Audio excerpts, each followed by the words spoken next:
کہاں ہم ابھی آتے ہیں اس دوبارہ سے اصل ٹاپک کی طرف آؤں گا میں. تو وہ میں کہہ رہا تھا کہ اجتماعی حیت پہ قرآن خوانی کیا ہے میرے بھائی؟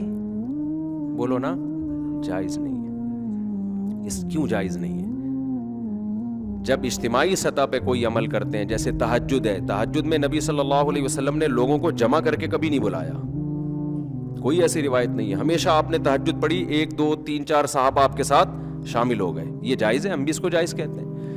امام ابو حنیفہ کو چونکہ قرآن و سنت بہت اچھی طرح سے آتا تھا, لہذا اس عمل کو امام حنیفہ جائز کہتے ہیں. بھائی اتفاقی طور پر کوئی تہجد کے لیے کھڑا ہوا ہے, 2 4 آدمی اس کے پیچھے آ جائیں, اعلان کر کے کہ فلاں اتنے بج کے اتنے منٹ پہ ہمارے یہاں تہجد کی نماز ہوگی, تمام حضرات تشریف لے آئیں. اس کا ثبوت ہمیں قرآن و سنت میں نہیں ملتا, صرف رمضان میں حضرت عمر کے عمل سے ملتا ہے, تراویح جس کو کہا جاتا ہے, اس لیے اس کو نام بھی الگ دیا گیا. سمجھتے ہو کہ نہیں سمجھتے؟ اس میں اجتماعی حیت. اور حضرت عمر نے کیوں؟ اس لیے کہ نبی نے یہ رمضان میں 3 دن کیا, پھر چھوڑ دیا تاکہ فرض نہ ہو جائے. تو حضرت عمر سمجھتے تھے کہ آپ نے اس لیے چھوڑا فرض نہ ہو جائے, یہ اس کی علامت ہے آپ اس کو زندہ رکھنا چاہتے تھے. تو اب فرضیت کا امکان ختم ہو گیا, لہذا حضرت عمر نے اس عمل کو دوبارہ شروع کرا دیا. تو رمضان گیا اور وہ تراویح کی نماز گئی. اس میں قیام اللیل کا بھی ہمیں ثبوت نہیں ملتا کہ الگ سے پھر رات کو اجتماعی حیت پہ نماز پڑھی جائے. تو قرآن خوانی کیا عمل ہے میرے بھائی؟ غلط ہے, اس کو ترک کر دینا چاہیے. جب کسی کا انتقال ہو جائے تو آپ اخبل طریقے سے, سب سے بہتر تو وہ چیز ہے جو منصوص ہے, جس کا حدیث میں صراحتاً ذکر ہے, وہ صدقہ خیرات ہے, سب سے بہتر وہ ہے. اس کو آج کل لوگ فوکس نہیں کر رہے, قرآن خوانیوں پہ پورا زور لگایا ہوا ہے, اور پھر اس میں دیگیں چلتی ہیں, کھانے چلتے ہیں, لوگ آتے ہیں بوٹیاں پھوڑ رہے ہوتے ہیں, ایک عجیب ہی منظر ہوتا ہے. ولیمے اور میت کا فرق کیا ہو گیا؟ ختم. تو یہ پھوڑنے پھاڑنے کے ٹائم نہیں ہے. یہ اخبل طریقے سے چپکے سے غریب کو صدقہ کر دو, اور اپنے طور پہ کوئی تلاوت کرنا چاہے تو اس میں بھی کوئی حرج نہیں ہے. اگرچہ تلاوت میں فقہا کا اختلاف ہے, لیکن صدقے میں سب کا کیا ہے؟ اتفاق ہے.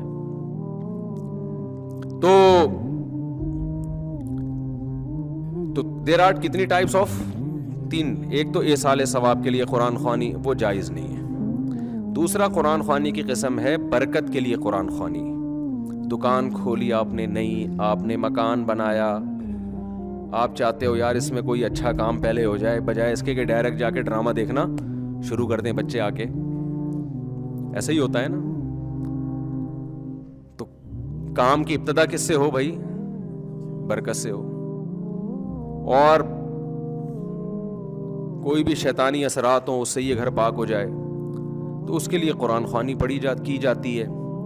تو برکت کے لیے قرآن خوانی چونکہ عبادت کے طور پہ نہیں ہے, وہ از قبیل رقیہ ہے. رقیہ سمجھتے ہیں وہ کیا ہے؟ دم جسے کہتے ہیں, رقیہ.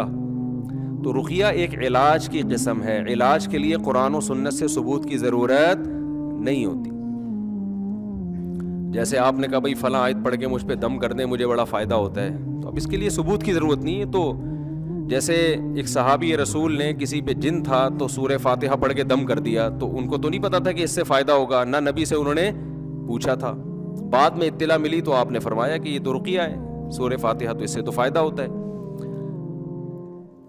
یا سورہ بقرہ کا ورد کرا لیا گھر کے اندر, سمجھتے ہو حدیث میں آتا ہے سورہ بقرہ جس گھر میں پڑھی جاتی ہے اس گھر میں شیاطین نہیں آتے, حدیث کا مفہوم ہے. تو یہ بذات خود یہ جائز عمل ہے برکت کے لیے. لیکن بعض علماء کی رائے یہ ہے کہ لوگ برکت والی قرآن خوانی اور ایصال ثواب والی قرآن خوانی میں فرق نہیں کرتے, تو یہ والی قرآن خوانی ذریعہ بنتی ہے وہ والی قرآن خوانی کا. سمجھ میں آ رہی ہے بات؟ یہ ذریعہ بنتی ہے کس چیز کا؟ ایک بدعت کا. ایک بات تو یہ. دوسری بات یہ کہ یہ جو برکت کے لیے قرآن خوانی عام طور پہ گھروں میں ہوتی ہیں, مدرسوں سے بچوں کو بلایا جاتا ہے, بچے بیچارے کھاپے کی نیت سے آتے ہیں, وہ صحیح طرح پڑھتے بھی نہیں ہیں, انتظار کر رہے ہوتے ہیں کھانے میں کیا ملے گا. ابے فلاں کے یہاں گئے تھے, ایسی مزے کی نہاری کھلائی تھی, اس کی بریانی میں بوٹیاں ہی نہیں ہیں, گوشت ایسا ہے, تو برکت گئی تیل لینے. یہ قسم کا قرآن کے ساتھ کھاپے کا ذریعہ ہے, یہ قسم کا. بچوں کی عادتیں بھی خراب ہوتی ہیں اس سے, مفت کی عادت پڑتی ہے بچوں کو. محتمم کے اپنے مزے ہوتے ہیں کہ فری پھوکٹ میں آج ایک ٹائم کا کھانا کیا ہو گیا ہمارا, بچ گیا. اور پھر دینی مدارس کے جو طلبہ ہیں ان کا وقت انتہائی قیمتی ہے. اگر وہ واقعی طالب علم ہے اس کو چاہیے اپنے وقت کو کیا سمجھے قیمتی. ادھر سے دعوت آ رہی ہے, ادھر قرآن خوانی میں جا رہا ہے, ادھر سے دعوت آ رہی ہے, ادھر. یہ دینی مدرسوں کے طلباء کے وقار کے خلاف ہے. ہمارے حضرت فرمایا کرتے تھے کہ علماء یا طلباء ان کی مثال ایسے ہے جیسے بوتل پانی سے بھر لی فل, ایک بلبلہ بھی نہیں ہے اس میں. اب آپ اس میں اگر پانی کا ایک قطرہ بھی ڈالیں گے نا تو پرانا ایک قطرہ نکالنا پڑے گا, پھر نیا قطرہ ایڈجسٹ ہوگا اس میں. تو فرماتے تھے علماء کا 24 گھنٹے طلباء اور علماء یہ اللہ کے وارث ہیں, ان کے اوقات اتنے قیمتی ہیں کہ ان کا جو اسکیجول صبح سے لے کے رات اور رات سے لے کے صبح تک ایسا ہونا چاہیے کہ اس میں کوئی نئی چیز آ ہی نہ سکے. اس میں اگر کوئی نئی چیز آئے تو پرانا کوئی کام ڈسٹرب ہو, اس میں کوئی پرانے کام کو آگے پیچھے کرنا پڑے. تو اب یہ دیکھا جائے گا کہ پرانا زیادہ امپورٹنٹ ہے یا نیا زیادہ امپورٹنٹ ہے. اگر نیا کام ایسا آ گیا ہے کہ پرانے کام کا نقصان کرنا پڑ رہا ہے, پھر تو نیا کام اس میں ڈالیں اپنے اسکیجول میں, اور پرانے کو کیا کر دیں, ایک دن کے لیے ناغا کر دیں. اور اگر نیا والا پرانے والے سے زیادہ امپورٹنٹ نہیں ہے تو نئے والے کو کیا کر دیں, کینسل, ہٹا دیں اس کو. سمجھ میں نہیں آ رہی بات. اب آپ کہیں گے 24 گھنٹے کا ایسا اسکیجول, یہ تو آدمی ڈپریشن کا مریض بن جائے گا. وہی صبح سے لے کے رات, رات سے لے کے صبح تک, تو ڈپریشن کا مریض نہیں بنے گا. ڈپریشن ختم کرنے والی چیزیں بھی اس میں کیا ہوں گی, اسی میں شامل ہوں گی نا. اس میں ایکسرسائز بھی شامل ہے, بچوں کے ساتھ گپ شپ بھی شامل ہے, گھر والوں کو ٹائم دینا بھی شامل ہے, کھاپے بھی شامل ہیں. کسی دن جاوید نہاری بھی شامل ہے اس میں. کبھی چلے گئے تو وہ کون سی نہاری تھی جو اس دن کھائی تھی, وہ والی نہیں, نہ وہ مزے کی نہیں تھی. مجھے یوٹیوب پہ ویڈیو بھی آئی ہے میری آج کل, کسی نے چپکے سے کیمرے سے بنا کے ڈال دی, زاہد نہاری نا طارق روڈ پہ, وہ بھی شامل ہے. مزہ نہ آئے پیسے واپس. تو یہ بھی آپ کے اسکیجول کا حصہ بولو نا ہونا چاہیے. تو یہ سب چیزیں اس میں داخل ہے. اب کوئی نئی چیز اگر آ رہی ہے تو یہ پرانا شیڈول آپ کا کیا ہوگا, متاثر ہوگا. اگر نہیں ہو رہا ہے اس کا مطلب آپ فارغ آدمی ہو, کسی کام کے آپ فالتو ہو, بلا وجہ پیدا ہوئے آپ. بلا وجہ پیدا اسے کہتے ہیں کان سے پکڑ کے جو جہاں چاہے لے جائے, آ جا یار کھاپے پہ چلے, آ رہا ہوں. ٹھیک ہے نا, روزانہ کھاپا, روزانہ کھاپا. ابے آ جا ادھر بیٹھتے ہیں, بیٹھ گیا. ابے چل ادھر گٹر کا ڈھکن گورنمنٹ نے لگا دیا, وہ ہمارے گٹر کراچی میں ڈھکن نہیں ہوتے نا, تو ادھر ہمارے یہاں لگ گیا, آ جا بیٹھتے ہیں وہاں, چل بھائی بیٹھتے ہیں, پوری پوری رات بیٹھے ہوئے. اس کا مطلب یہ غلط پیدا ہو گیا ہے. اس کو بالکل پیدا ہونے کی کسی کام کا نہیں. بعض دفعہ یہ ہوتا ہے کسی دوست کا فون آیا, چل کھاپے پہ چلتے ہیں, آپ نے کہا چلو چلتے ہیں. تو اب یہ بدگمان نہ ہو کہ یہ بندہ فارغ ہے, ہو سکتا ہے اس کا اسکیجول کل کا کھاپا ہو, اس کی ڈائری میں کل کھاپے کا تذکرہ ہو, لیکن اس نے کہا آج بندے کا فون آیا, دوستی ہے, اس سے گپ شپ ہے, تو وہ کل والا کہاں لے جاتے ہیں, آج کر لے. تو میرے ساتھ ایسا ہوتا ہے بعض دفعہ, کسی قریبی دوست کا فون آیا, مفتی صاحب کھاپے پہ چلیں, ہم کہا چلو بھائی. وہ ہوتا یہ ہے کہ وہ جمعرات کو کہیں ڈائری میں کھاپا ڈالا ہوا ہوتا ہے, تو اس کو ہم اس دوست کی وجہ سے 2 دن پہلے لے آتے ہیں, پھر وہ 2 دن والا اسکپ کر دیتے ہیں, جو آج والا کام ہے وہ اس دن ڈال دیتے ہیں. سمجھتے ہیں کہ نہیں سمجھتے؟ ایک ڈائری بنایا کریں ایسے, پورا ہفتہ اس میں آپ کے سامنے ہو وہ پیج, پورا ہفتہ اس میں آپ کے.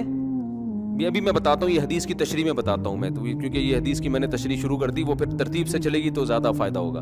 ابھی میں وہ قرآن خوانی کا وہ جلدی سے مکمل کر کے پھر وہ حدیث پڑھی ہے نا, اس میں یہ آئے گا تذکرہ انشاءاللہ. صلو علی الحبیب. تو خیر, آپ نے دوسری قسم ہے قرآن خوانی کی رقیہ, جس کو برکت کی قرآن خوانی کہتے ہیں. تو فی نفسی ہی یعنی بذات خود یہ جائز عمل ہے, لیکن بعض علماء اس کے خلاف ہیں کہ بھئی گھر والے بیٹھ کے کر لیں, جیسے سورہ بقرہ پڑھنی ہے سب اکٹھے گھر والے کر لیں. یہ باہر سے ادھر ادھر سے پبلک کو بلانا اور یہ سب چیزیں, اس کے فسادات زیادہ ہیں, اس میں وہ برکت رہتی بھی نہیں ہے. کھاپے کا تذکرہ زیادہ ہوتا ہے, اور جو رقیہ کا جو مقصد تھا وہ مقصد پوری طرح حاصل نہیں ہوتا. بہرحال اگر کوئی کرتا بھی ہے تو اس پہ اتنا سخت انکار نہیں کیا جائے گا. کوئی برکت کے لیے قرآن پڑھوا لیتا ہے, بے شک بچوں سے ہی پڑھوا لیتا ہے, تو فی نفسی یہ جائز عمل ہے. تیسری قرآن خوانی وہ ہے جو اتفاق سے لوگ جمع ہوتے ہوں کسی ترتیب کی وجہ سے. اس کی مثال ایسے جیسے ہم فجر سے پہلے 2 سنتیں پڑھتے ہیں نا, تو اب سب لوگ آ کے پڑھ رہے ہوں, لوگوں نے جمع نہیں کیا, لیکن چونکہ ٹائم ہے سنتوں کا تو سب پڑھ رہے ہوتے ہیں, تو دیکھنے میں ایسا لگتا ہے سب اجتماعی سطح پہ پڑھ رہے ہیں, حالانکہ وہ ایک اتفاقی ان کا آپس میں ربط ہو گیا ہے. تو ایسے ہی دینی مدرسوں میں یہ ہوتا ہے کہ بچوں کو تلاوت کا ٹائم دیا جاتا ہے, تو اس کا ٹائم بتایا جاتا ہے, بھائی صبح ناشتہ ہے اتنے بجے, پھر پڑھائی ہے, پھر یہ ہے, پھر یوں ہے, پھر رات عشاء ہے, پھر عشاء کے بعد سب نے کیا کرنا ہے, قرآن کی تلاوت کرنی ہے. تو یہ ایک نظم کے تحت ہے, اس کو وہ قرآن خوانی, وہ والی قرآن خوانی نہیں کہیں گے جو بدعت ہے, یہ تو ایک نظم کے طور پر. بعض فوجی اداروں میں ہمیں دیکھنے کو ملا, رینجرز کے ایک بڑے آفیسر تھے, انہوں نے بتایا کہ ہمارے ہاں فجر کی نماز کے بعد پابندی ہے, تمام جتنے بھی فوجی ہیں نا, جو رینجرز کے ملازمین ہیں, وہ سب قرآن کی تلاوت کریں گے. تو ایک ٹائم دیا ہوا ہے نا, تو یہ مینجمنٹ کے لیے ایک ٹائم دیا ہوا ہے, اس کو مینج کرنے کے لیے یہ بھی جائز ہے, اس میں بھی کوئی حرج نہیں ہے. یہ ایک ترتیب پہ لانے کے لیے سب کو, کیونکہ پھر ان کا باقی ٹائم نہیں ملے گا نا ان کو تلاوت کا سارا دن. تو گھر میں بھی آپ کر سکتے ہیں, بچوں کے لیے ایک ٹائم بنا دیں, بھائی صبح اتنے بجے سے لے کر اتنے بجے تک سب بچے انسان کے بچے بن کے بیٹھ جائیں گے. سارا دن تو موبائل لگا رہتا ہے, اب یہ اتنے بج کے اتنے منٹ پر سب بچے کون سے بچے بنیں گے, انسان کے بچے. لہذا قرآن سب کے ہاتھ میں ہوگا, دعائیں کی کتاب ہوگی, ذکر اذکار ہوگا. اسی طرح یہ بھی ہے کہ اجتماعی ہیئت پہ ذکر اللہ بھی جائز نہیں ہے, خوب سمجھ لیں. جیسے اعلان ہوتا ہے مسجد سے, ہمارے ہاں ذکر کی محفل لگ رہی ہے, تمام حضرات تشریف لے آئیں, پھر سارے آ جاتے ہیں, پھر ذکر کرایا جاتا ہے, یہ بدعت عمل ہے, جائز نہیں ہے. لیکن اگر آپ کسی تربیت گاہ میں گئے ہیں جس کو خانقاہ کہا جاتا ہے, کوئی شیخ و مرشد ہیں جن سے آپ بیعت ہیں, سہ روزہ لگایا آپ نے, 10 دن کے لیے گئے ان کی خانقاہ میں, تو انہوں نے اپنے مریدوں کے لیے ایک ٹائم رکھا ہوا ہے, بھائی صبح اتنے بجے سب نے تہجد میں آنا ہے, یہ ٹریننگ سینٹر ہے نا, اور پھر 7 بجے سب نے ذکر کے لیے بیٹھنا ہے. تو یہ بھی چونکہ اس کا یہ وہ اجتماعی حیات والا ذکر نہیں ہے, بلکہ یہ بھی ایک تربیت کے لیے نظام الاوقات تو ہوگا نا کوئی نہ کوئی, کہ کھانے کا ٹائم ہے تو یہ ذکر کا ٹائم ہے, تو یہ تلاوت کا ٹائم ہے. تو اس یہ وہ بدعت ذکر میں داخل نہیں ہے. لیکن جو نارملی ہمارے یہاں بعض مسجدوں سے اعلانات ہو رہے ہوتے ہیں, یا نمازیوں کو اعلان کیا جاتا ہے, بھائی 4 بجے ہمارے ہاں ذکر کیا جائے گا, تمام حضرات تشریف لے آئیں, یہ بدعت ہے. کہ تمام حضرات کیوں تشریف لے آئیں بھائی, کوئی آپ کا کوئی وہ چل رہا ہے, اگر کوئی تربیتی پروگرام چل رہا ہے, تو جو تربیت کے لیے آئے ہوئے ہیں وہ بیٹھے ہوئے ہیں آپ کے پاس, تو ان کو آپ بتا دیں بھائی عصر کے بعد ذکر ہوگا, مغرب کے بعد تلاوت ہوگی, 4 بجے تہجد کے لیے سب اٹھیں گے, اور تمہارے باپ کو بھی اٹھنا پڑے گا اس میں, یعنی معذرت کے ساتھ, یعنی زبردستی اٹھائیں گے آپ. تو یہ زبردستی ٹریننگ کے لیے ہے, تو اس کو اس اجتماعی حیات میں شامل نہیں کیا. ہم نے جب 3 دن کی ٹریننگ کروائی کنٹری کلب میں, پورے ملک سے لوگ آئے تھے, تو ہم نے ان کو 4 بجے تہجد کے لیے اٹھاتے تھے, ان کو کہتے تھے آپ کے باپ کو بھی اٹھنا پڑے گا, کسی کو سونے کی اجازت نہیں ہے. اور پھر 5 بجے ہم ان سے جاگنگ کروایا کرتے تھے, اور جاگنگ میں بھی ہم نے ان سے کہہ دیا تھا کہ آپ کے باپ کو بھی جاگنگ بولو کرنی پڑے گی, کیونکہ جو دیندار لوگ ہیں نا, یہ جاگنگ نہ کرنے کی وجہ سے بھی آڑے ترچے, دیندار کیا سب برابر ہیں اس میں, دیندار تو پھر بھی تھوڑا بہت نماز کے لیے چل کے آ جاتے ہیں. میں دیندار کا تذکرہ اس لیے کیا کہ ہم تو دینداروں کو فوکس کر رہے تھے نا, ورنہ یہ ہماری پوری قوم کا المیہ ہے کہ پوستی پن الحمدللہ اتنا زیادہ ہماری قوم میں آ گیا ہے کہ اللہ کی پناہ. بس اب میں پھر جاؤں گا تو پھر بہت لمبا بیان اسی پہ ہو جائے گا. سوتے ہیں تو سوتے ہی پڑے رہتے ہیں, سوتے رہتے ہیں, نہ چل سکتے ہیں نہ ہل سکتے ہیں. اللہ تعالیٰ مغفرت فرمائے. انتقال کے بعد, کیونکہ انتقال کا چانس میں کوشش کرتا ہوں کہیں سیڑھیوں پہ کہیں جانا ہے نا, تو لفٹ کے ذریعے حتی الامکان کوشش کرتا ہوں بچوں. کہیں بھی آپ کہیں فلیٹ میں رہتے ہیں, کہیں جانا ہوتا ہے, سیڑھیوں سے جایا کرو میرے بھائی. لفٹ کا استعمال کم, لفٹ کو لفٹ کر دو, لفٹ نہ دو لفٹ کو. لیو لیفٹ ہے نا, لیو دو اس کو لفٹ کو, تو اس کو لفٹ نہیں کراؤ, الا یہ کہ کہیں جلدی ہے. تو خیر